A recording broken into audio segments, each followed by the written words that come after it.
اور بہترین ہوگا اور یہ لے کے آئیں گے کہ جی یہ میں نے سندھ کا حل کیا ہے، بہترین بنا دیا ہے، اب میں پورے پاکستان کا کروں گا. اگر یہ وہ ماڈل دیتے نا تو یہ بہت آگے ہوتے. لیکن افسوس کی بات یہ ہے کہ یہ شہباز سپیڈ کی بات کراچی میں مانگ رہے تھے چند ماہ پہلے. آپ کو یاد ہوگا بالکل یاد ہے کہ کراچی میں ہمیں آج بھی ٹینکر سے پانی ملتا ہے، جبکہ سارے پیسے ان کو ملتے ہیں. 18ویں ترمیم کا کلیم کرنے والے کہ جی ہم نے سارے اختیارات صوبوں کو دیے، وہ پیسے کہاں گئے اس اختیار کے تحت جو آئے؟ میرا سوال ہے وہ یونیورسٹیاں، وہ روڈ انفراسٹرکچر جہاں پہ اندرون سندھ میں چلے جائیں جو تباہی ہے اس کا کیا کریں؟ جو نقل ہو رہی ہے امتحانات میں، جو نوکریوں کے بکنے کی آوازیں ہیں، یہ کیوں نہیں چینج کر سکے؟ کہ لوگ کہتے ہیں 15 سال میں آپ نے کیا دیا. میں کراچی کی بات ہی نہیں کر رہا، کراچی میں تو نہ چاہتے ہوئے بھی انہیں کچھ نہ کچھ کرنا پڑتا ہے. پچھلے الیکشن میں بھی کرنا پڑا تھا اور اس الیکشن سے پہلے بھی کراچی کو فیس اپ لفٹنگ کی ہے، لیکن مسائل وہاں پہ بھی حل نہیں ہوئے. بلاول بھٹو کو امید بننا چاہیے کہ ہماری ینگسٹر کی عادت آ رہی ہے، لیکن انہوں نے ماڈل نہیں کوئی دیا. وہ گفتگو کر رہے ہیں لیکن یہ صرف گفتار کے غازی والی بات ہو رہی ہے. عمل کے اگر وہ ہوتے نا کہ جی سندھ میں نے یہ کیا ہے تو یقین مانے یہ پاکستان کے لیے ایک اچھا ہوتا. میرے ذہن میں یہ تھا کہ جیسے پیپلز پارٹی کی 2008 میں گورنمنٹ بنی اور راجہ پرویز اشرف نے ان کو ڈبو دیا یہ کہہ کے کہ 31 دسمبر کو لوڈ شیڈنگ ختم ہو جائے گی، اور انہوں نے ایک قدم بھی نہ اٹھایا اور تباہی ہو گئی ان کی. تو یہ ان سے سبق سیکھتے ہوئے ایسا کریکٹر شو کریں گے، ایسا عملی سیاست کا نمونہ دیں گے کہ جو ان کے والد صاحب نہیں کر سکے تھے یہ اس کو سنبھال لیں گے. بٹ عامر صاحب آپ کے خیال میں بلاول صاحب اب یہ ریئلائز کر چکے، کیونکہ آج ان کی تقریر میں ایک فرسٹریشن، ایجیٹیشن نظر آ رہی تھی عوام کے حوالے سے. وہ کہتے کہ جی عوام کو سلیکٹ کرنے دیں، عوام کا لاڈلا ہونا چاہیے. تو کیا اس سے یہ بھی اخذ کیا جائے کہ جو جاوید لطیف صاحب کے بقول کہ ان کی سلیکشن کمیٹی نے سی وی مسترد کر دی ہے، تو آؤٹ آف فرسٹریشن وہ اس سلیکشن کو ریورس کرنا چاہتے ہیں اور عوام کو سلیکٹ کرنے کے لیے وہ مطالبہ کر رہے ہیں؟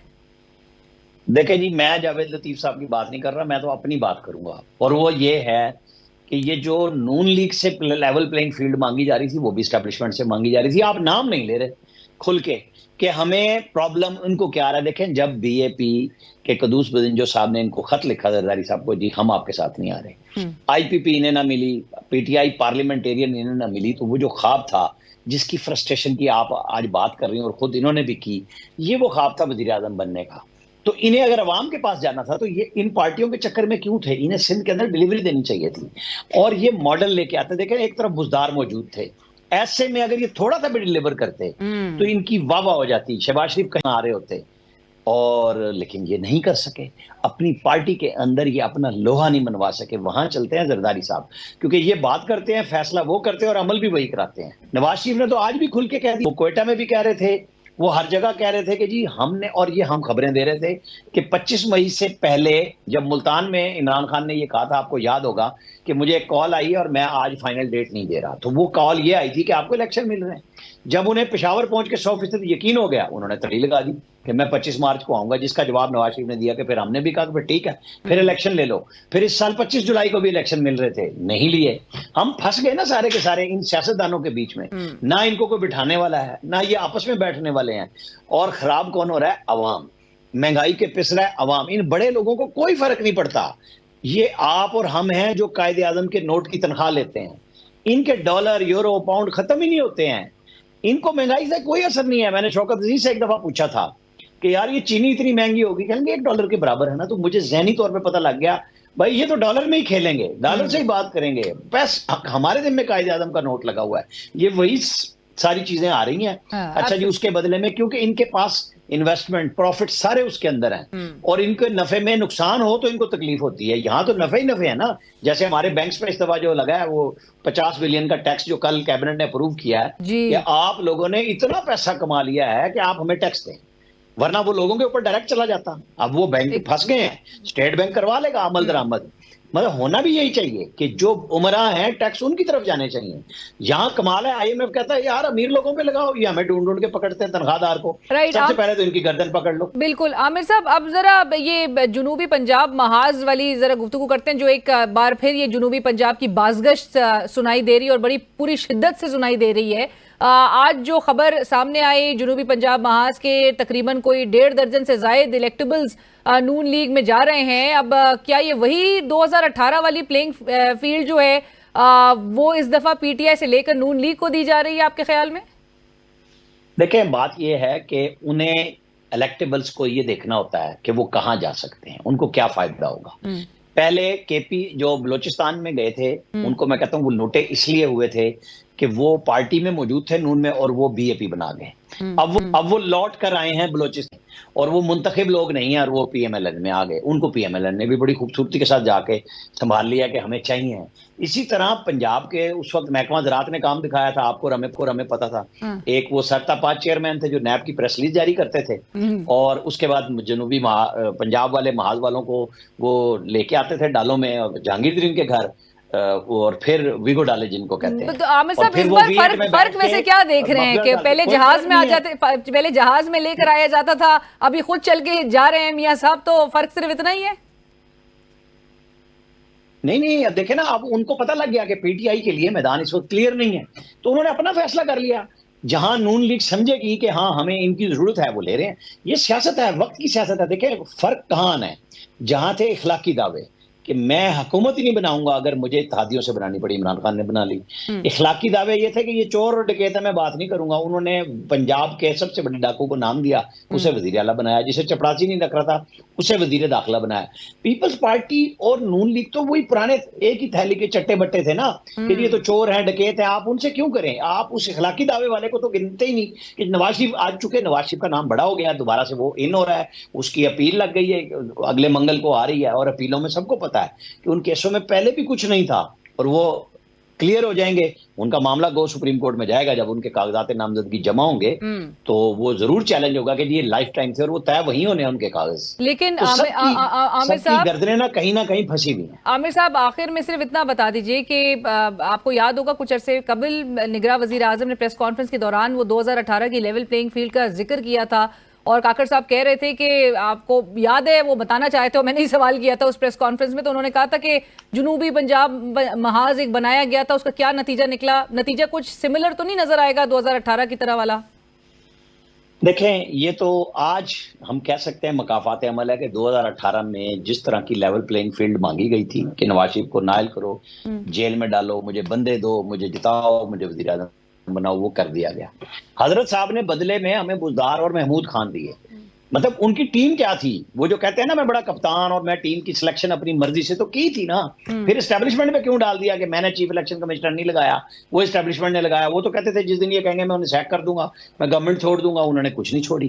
اب آج سوچنے کا مقام یہ ہے کہ ان سیاستدانوں کو کوئی بیٹھنے کا راستہ ہو. خان صاحب نے آپ کو یاد ہوگا 4 اگست کو پہلی دفعہ پی ڈی ایم کا نام لیا تھا, جب 5 اگست کو ان کو پتا تھا میرے خلاف سزا آ رہی ہے, اسٹیبلشمنٹ کے ساتھ نام لیا تھا. آج بھی پی ٹی آئی کے اندر سے وہ راستہ نہیں نکال رہے اپنی.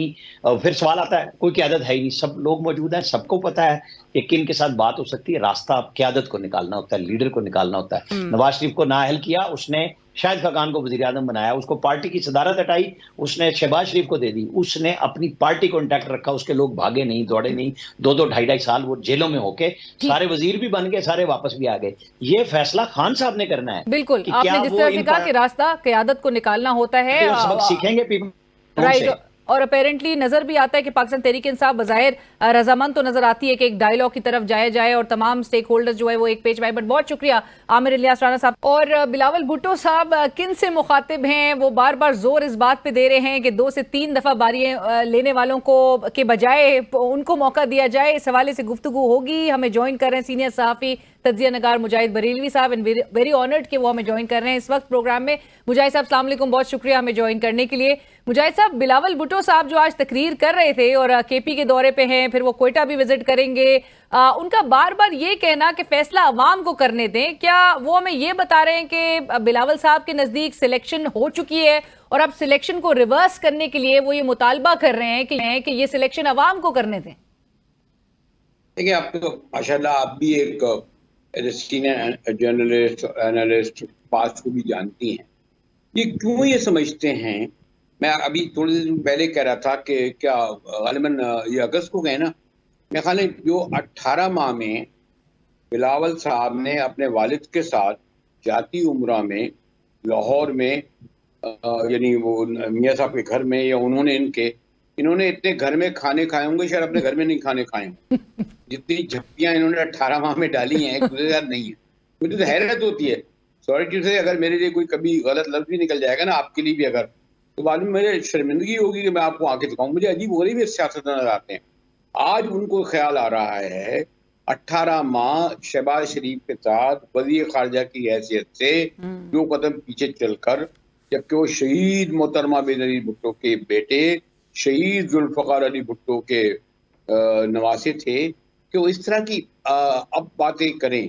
بھائی آپ 18 ماہ گورنمنٹ میں رہیں، پورے رہیں، آپ کی تمام کیبنٹ رہی ہے، آپ نے کتنے وزٹ کیے تو مجھے کریکٹ کر دینا، غالباً کو کہتا ہے کوئی 18 ماہ میں کوئی 42-50 وزٹ کیے ہیں. تو آپ ہر وقت تو ساتھ رہے. اب آپ کو یاد آ گیا، آج تو میں پڑھ رہا تھا، کہہ رہے تھے کہ یہ 70 سال کے بابے، مجھے نہیں پتا کہ رضائی صاحب کی عمر کتنی ہے، تم بتاؤ 70 سال ہو گئے یا نہیں ہو گئے؟ نہیں ہو گئے جی ایسا ہی ہے کہ بابے گھر بیٹھے ہیں. ان کے ساتھ تو قائم علی شاہ بھی ابھی تک موجود ہے بھائی، جو ماشاءاللہ اللہ ان کو اور زیادہ زندگی دے، اور سب سے بہت اچھے آدمی تھے، وہ تو 90 سال کے ہیں. تو اس طرح کی مجھے نہیں لگ رہا کہ بلاول صاحب جو اس وقت بات کر رہے ہیں. اب میں تھوڑے سے اپنے ایک طالب علمانہ تجربے کی طرف یہ کہوں گا، یا تو وہ یہ سمجھتے ہیں کہ حکومت اور اپوزیشن دونوں فرینڈلی ہو، یعنی گیم پلانر یہ چاہتے ہوں گے. یعنی اگر نواز شریف کو حکومت میں لا رہے چاہ رہے ہیں کہ اپوزیشن کا لیڈر بلاول آئے، کیونکہ بیچارہ وہ جو کپتان ہے، نام بھی نہیں لے سکتے آپ جس کا، وہ تو گیا، حامی بھاگ گئے، جو اس کے ساتھ کھڑا ہوگا. آج شاید غالباً 30ویں بار عدالت میں پیش ہوئی تھی یاسمین راشد جی، اور غالباً 20ویں بار پیش ہوئی ہے خدیجہ شاہ، اور جو پتہ ضمانت ہوئی نہ ہوئی، آپ مجھے کریکٹ کر دیے گا. یعنی آپ عورتوں کے ساتھ 6 ماہ تک بغیر کسی کی وجہ سے، جو نان پولیٹیکل تھی، جذباتی تھی، مقدمہ بھی نہیں لے کے آئے کہ انہوں نے آگے لگائیاں نہیں کری، ان کے ساتھ تو یہ سلوک ہو رہا ہے. رائٹ. اور یہ جلوسوں میں، اور ابھی تک یاد کرتے ہیں ہماری شہید بیترمی کو یہ ہوا، ہمارے لوگوں کو لے کے گیا مریم کے ساتھ. ایک طرف مجاہد صاحب قطع کلامی کی معافی، لیکن آپ صحیح کہہ رہے ہیں کہ ایک طرف 2 جماعتیں جو سیاسی جنگ لڑ رہی ہیں، دوسری طرف جو ہے وہ ایک جماعت ہے جو عدالتی جنگ فیس کر رہی ہے. آپ نے جو ذکر کیا خواتین کے ساتھ جو سلوک ہو رہا ہے، بٹ ایسے میں آج آپ کو یہ بھی خبر آپ کی نظر سے گزری ہوگی کہ یہ جو سندھ حکومت ہے، نگران حکومت، اس نے ملٹری کورٹس جو فوجی عدالتوں میں سیولینز کے ٹرائل کے خلاف جو فیصلہ آیا تھا، جو کالعدم قرار دیا گیا تھا، وہ اس کے خلاف جو ہے وہ اپیل کی ہے سندھ نگران حکومت نے. آپ کے خیال میں یہ اختیار نگران حکومت کا ہے کہ وہ اس طرح کی اپیلیں دائر کرے؟ لیکن اس سے اور پیچھے کیوں نہیں جاتی ہیں آپ، کہ جب آپ نے پیپلز پارٹی جیسی پارٹی اور نون لیگ، دیکھیں میں تو آپ کو، حالانکہ میرا بیکاز آف میرا کوئی شاید ذاتی کہہ لیں، میں بہت ہی احترام ہے، کیونکہ مطلب شہادت تک دے دیں بھٹو صاحب، یا خاص طور میں شہید بی بی کا کہوں گا ذاتی تعلق رہا. لیکن یہ ایک دن میں 54 بل پاس ہوئے تھے، آپ کو علم ہے، اور ان 54 بلوں میں ملٹری کوڈ کا بھی بل پاس ہوا، اس بل میں آفیشیل سیکرٹ ایکٹ بل بھی پاس ہوا. ایسے سیاہ قوانین. ہمارے میرے دوست ہیں رضا ربانی، ہمیشہ آنسو بہاتے ہیں، بالکل ان کا ضمیر جاگتا ہے، آنسو بہاتے ہیں. جب چیئرمین سینٹ ہوتے تھے ابھی بھی آنسو بہائیں گے.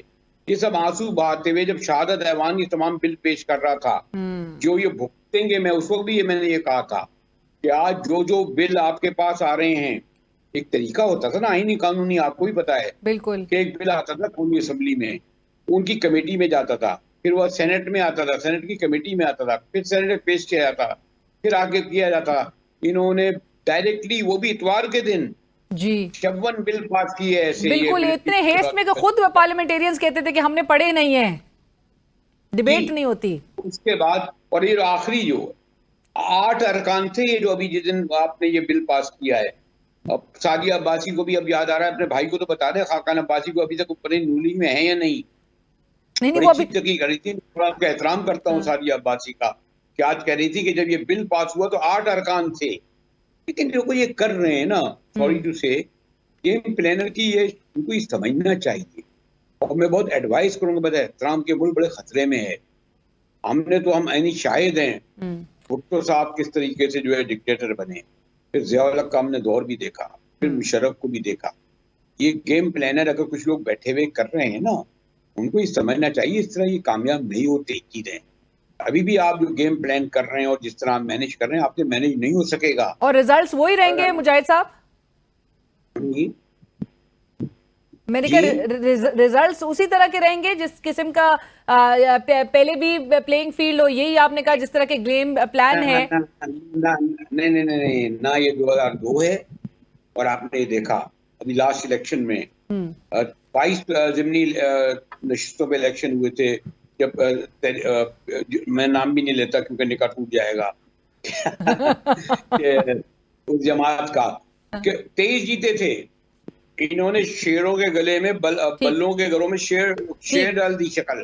لاہور تک میں 3 نشستیں آ رہے تھے. بالکل یہ بات میں صرف اس لیے کہہ رہا ہوں کہ میں کوئی پریٹینڈنس نہیں نہ چاہتا ہوں. مجھے بھی رائٹ. اور مجاہد صاحب آپ جس طرح سے کہہ رہے ہیں, لیکن یہ وہ حالات نہیں ہیں, یہ 2002 نہیں ہے, اور یعنی کہ نتائج مختلف ہوں گے اگر جس قسم کا گیم پلان جو ہے وہ پیش کیا جا رہا ہے. بٹ تھینک یو سو مچ مجاہد صاحب, بہت شکریہ. آپ کے وقت کی کمی ہے, اسی کے ساتھ ہی بڑھیں گے ایک بریک کی طرف. ہمارے ساتھ اس وقت پروگرام میں شریک تھے سینئر صحافی تجزیہ نگار مجاہد بریلوی صاحب, اور آپ نے ان کی گفتگو سنی. بریک کے بعد جب ہم واپس آئیں گے تو ہم قومی حکومت کے آئیڈیا کے حوالے سے جو بازگشت ہو رہی ہے اس پر بات کریں گے. یہ آئیڈیا اور اس کے ساتھ ساتھ ہی اس میں یہ کہنا کہ وداؤٹ ایک اپوزیشن جو تقریباً کابینہ بھی ہو تو 30 سے زائد اس میں ممبران نہ ہو, اس قسم کی بات جو ہے اس پر سب کو رضامند کرنا, سب کو ایک پیج پر لانا, کیا یہ ممکن ہو پائے گا؟ ایک بریک کے بعد ڈسکس کریں گے. ناظرین ویلکم بیک, اور پروگرام کے اس حصے میں ہم بات کریں گے آج کل جو لیول پلینگ فیلڈ اور سیاسی الزامات کے شور میں ایک قومی حکومت کے اس آئیڈیا کے حوالے سے جو بازگشت ہے جو کہ آج کل پیش کیا جا رہا ہے, جس کے مطابق اگلے انتخابات کے بعد تمام سیاسی جماعتوں کی نمائندگی پر مشتمل ایک ایسی قومی حکومت قائم کی جائے جو کہ ملکی مسائل کا حل تلاش کرے. آپ جانتے ہیں کہ ہر کوئی یہ بات کر رہا ہے کہ کسی بھی ایک جماعت کے پاس ملک کو مسائل سے باہر نکالنے کے بس کی بات نہیں ہے, تو سب کا ایک پیج پر ہونا اور ایک ڈائیلاگ کی بات کی جا رہی ہے. یہ آئیڈیا سابق وفاقی وزیر اور سینئر سیاستدان محمد علی درانی صاحب کی جانب سے پیش کیا جا رہا ہے, جن کی حالیہ دنوں میں مختلف سیاسی جماعتوں کے قائدین اور صدر مملکت سے ملاقاتیں بھی ہوئی ہیں. اور اسی حوالے سے ہم بات کرنے کے لیے آج محمد علی درانی صاحب اس وقت ہمیں پروگرام میں جوائن کر رہے ہیں, جن سے ہم ان کے اس قومی حکومت کی تجویز کردہ ماڈل پر بات کریں گے. محمد علی درانی صاحب, سر السلام علیکم, بہت شکریہ ہمیں جوائن کرنے کے لیے. سر وعلیکم السلام, بہت مہربانی. درانی صاحب, سب سے پہلے تو اسی بات سے آغاز کرتے, جو تمام سیاسی جماعتوں پر مشتمل آپ ایک قومی حکومت کا ماڈل پیش کر رہے ہیں, وہ شدید سیاسی تقسیم, آپ کو پتہ ہے کہ پولرائزیشن ہے, الزام تراشی کا ماحول ہے, اس میں کیسے ایکسیپٹیبل ہوگا, قابل قبول یا قابل عمل کس طرح سے ہوگا؟ بسم اللہ الرحمن الرحیم. رینا بیٹے دیکھو, جب بھی مشکل حالات ہوتے ہیں, جب بھی شدید تناؤ ہوتا ہے, جب بھی شدید اختلافات ہوتے ہیں, مسائل ایک حد سے بڑھ جاتے ہیں, تو وہیں سے جو سوچنے والی قومیں ہوتی ہیں اور سوچنے والی لیڈرشپس جو ہوتی ہیں وہ اپنی ذات سے اوپر اٹھ کے ملک کے لیے اور قوم کے لیے کچھ اقدامات اٹھاتی ہیں. تو میرا جو سارا اس وقت کا ایمفیسس ہے وہ اسی چیز پہ ہے کہ ماضی میں دنیا کے جمہوری ممالک میں جو جمہوریت کی بنیاد ہیں, خواہ وہ برطانیہ ہو, ساؤتھ افریقہ ہو یا آئرلینڈ ہو, انہوں نے اس ماڈل کو اڈیپٹ کیا ہے اور اس ماڈل کے بیچ میں سے انہوں نے اپنی مستقبل کی روشنی نکالی ہے.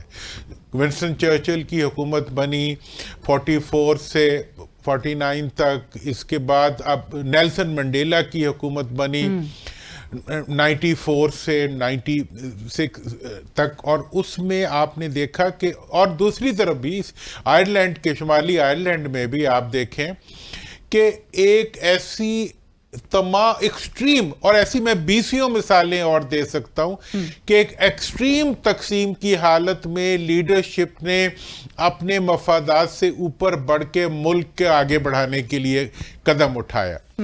تو ہم کیوں نہیں یہ کر سکتے کہ ہم اس وقت جو ہے ایک ایسی حکومت کی طرف بڑھیں جو کہ ہمیں مستقبل کے معاشی استحکام سے لے کے پارلیمنٹ کو ایک ادارہ بنا سکتے. درانی صاحب, آپ نے جو یہ ماڈل پیش کیا ہے, اس کا پہلا پوائنٹ یہ بتایا جا رہا ہے کہ اس میں تمام سیاسی جماعتیں ہوں گی. دوسرا یہ کہ ان جماعتوں میں سب سے زیادہ نشستوں والی جماعت وزیر اعظم کے لیے 3 نام دے سکے گی, اور ان میں سے جس کو اسمبلی منتخب کرے وہ وزیر اعظم بنے. اور پھر آپ یو آر آلسو سجیسٹنگ کہ یہ قومی حکومت اس میں اپوزیشن نہیں ہوگی، ایسا ہی ہے دورانی صاحب؟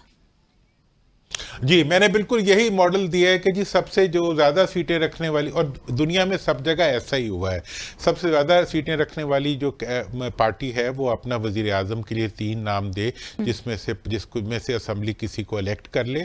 دوسری جو اس میں شرط ہے وہ یہ ہے کہ 30 سے زیادہ کی کیبنٹ نہ ہو۔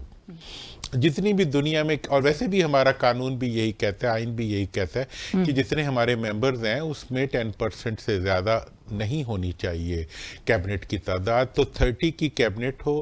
اور تیسری بات اس میں سے یہ ہے کہ سب لوگ چونکہ اس حکومت کا حصہ ہوں گے تو ڈیفینیٹلی اپوزیشن کا رول خود حکومت کو ادا کرنا پڑے گا۔ لیکن دورانی صاحب اگر سارے قطع کلامی کی معافی، لیکن سب اگر جماعتیں اس قومی حکومت کا حصہ ہوں گی، آپ کو پتہ ہے جو صورتحال پی ڈی ایم کی یہ لاسٹ گورنمنٹ میں نظر آئی ہے، سب کو اکوموڈیٹ کرنے کے لیے کیبنٹ اتنی طویل ہوتی ہوئی دکھائی دی، مسلسل ایکسٹینشن اس میں نظر آ رہی تھی، یہ کیسے پاسبل ہو سکے گا؟ پھر جو آپ کا دوسرا نقطہ ہے اپوزیشن کے بغیر والا، do you think that's also workable model? Because اگر ایک کنسٹرکٹیو اپوزیشن نہیں موجود ہوگی تو حکومت پر چیک اینڈ بیلنس کا نظام پھر کیسے لاگو ہوگا؟ دیکھیں حکومت جو ہے نیشنل یونٹی گورنمنٹ جب بھی بنتی ہے تو اس کا مطلب ہی یہی ہوتا ہے کہ تمام پارٹیز جو ہیں، اب جیسے برٹن کے ماڈل میں conservative party, liberal party, labour party, سب نے مل کے حکومت بنائی تھی اور 5 سال تک چلائی تھی، اور اس میں جو کرٹیکل رول ہوتا ہے، اپوزیشن کا رول جو ہوتا ہے وہ خود ہی ممبران، اور ابھی جمہوریت کا تو ایسنس یہی ہے کہ جو اپنے لوگ ہوتے ہیں وہ بھی غلط بات کو غلط کہتے ہیں اور صحیح کو صحیح کہتے ہیں۔ ہم نے تو خاندانی آمریتیں بنائی ہوئی ہیں، ورنہ جمہوریت کی تو یہ روٹین ہے۔ اس صورتحال میں دوسری بات جو آپ کہہ رہے ہیں کہ جی جب یہ پی ڈی ایم کی حکومت بنی تھی تو 70 بندوں کی کیبنٹ بن گئی تھی، میں کہہ رہا ہوں کہ 30 ممبرز کی کیبنٹ ہوگی، اور اس کے ساتھ جو پریویزو ہے وہ یہ ہے کہ الیکشن سے پہلے سب پارٹیاں جو الیکشن میں حصہ لیں گی وہ اس ایگریمنٹ کو اکنالج کریں گی، اور یہ میثاق پاکستان اسے کہنا چاہیے کہ پاکستان کے لیے ایک دفعہ تو ملک کے سیاستدان اور لیڈر جو ہیں اس قوم کے لیے، اس ملک کی معیشت کے لیے اپنی کرسیوں اور اپنے ذاتی مفادات سے تھوڑا سا اوپر اٹھ کے سوچ لیں۔ اس کے بعد جو ہے آگے چل کے پھر جو کچھ انہوں نے کرنا ہے وہی کریں گے، لیکن ایک دفعہ عادت انہیں پڑ جائے 5 سال تک کسی ڈسپلن میں رہتے ہوئے، یہ ایک ایسی حکومت چلا لیں جو لوٹ مار کے لیے نہ ہو، جو ذاتی مفاد کے لیے نہ ہو، جو وزارتوں کی کرسیوں کے لیے نہ ہو، بلکہ عوام کے لیے اور ملک کے مستقبل کے لیے ہو۔ اور ایک اور بات میں آپ کو بہت امپورٹنٹ بتاؤں کہ اسی میں نے رکھا ہے کہ یہ حکومت آتے ہی 6 مہینے کے اندر مناسب آئینی قانونی ترامیم کر کے پورے ملک کہ تمام صوبوں میں ایک ہی نظام کے تحت بلدیاتی انتخابات کرائے، ایک ہی نظام کے تحت۔ اب آپ یہ دیکھیں کہ 76 سال سے اس ملک میں کبھی بلدیاتی انتخابات نہیں ہوئے۔ دنیا کے کسی گھٹیا سے گھٹیا جمہوریت بھی ایسے دکھا دیں جس کے اندر بلدیاتی اداروں کے بغیر وہ حکومت چلتی ہو، الیکٹیبلز کی حکومت ہوتی ہے، یہ سو کالڈ تھانے داروں کی بنائی ہوئی حکومت ہوتی ہے۔ یہاں پہ عوام کو تو آپ رتی برابر حصہ نہیں دیتے۔ 18ویں ترمیم ہوئی، اس میں میں نے صرف اس لیے دستخط نہیں کیا، اور میرا پوائنٹ یہ تھا کہ آپ صوبوں کے پیسے تو بڑھا رہے ہیں لیکن صوبوں پہ کوئی قانون لاگو نہیں کر رہے کہ وہ ان پیسوں کو ضلعوں تک بھی بھیجے، عوام تک بھی بھیجے۔ نتیجہ یہ ہے کہ آج تک کسی صوبے نے اپنے ضلعوں کو کسی فارمولے کے بعد کسی ایک صوبے میں بھی پی ایف سی ایوارڈ نہیں ہوا، کسی ایک صوبے میں بھی جو فنڈز ہیں وہ نیچے تک ٹرانسفر نہیں ہوئے، بلکہ ایک فرد اور ایک شہر میں جا کے پنجاب کا 70% بجٹ ایک شہر میں لگتا ہے۔ اسی طرح باقی شہروں کا حال ہے، جدھر کا وزیر اعلیٰ ہوگا اس شہر کی پراپرٹی کی قیمتیں بڑھنی شروع ہو جائیں گی، وہاں سڑکیں بننی شروع، بڑے شہروں کو بڑا کرتے، لاہور کے سارے گرین ایریاز کو آپ نے یلو اس میں براؤن ایریاز میں کنورٹ کر دی ہے۔ مطلب یہ ہے کہ یار عوام کا بھی تو کوئی بھلا کر لو۔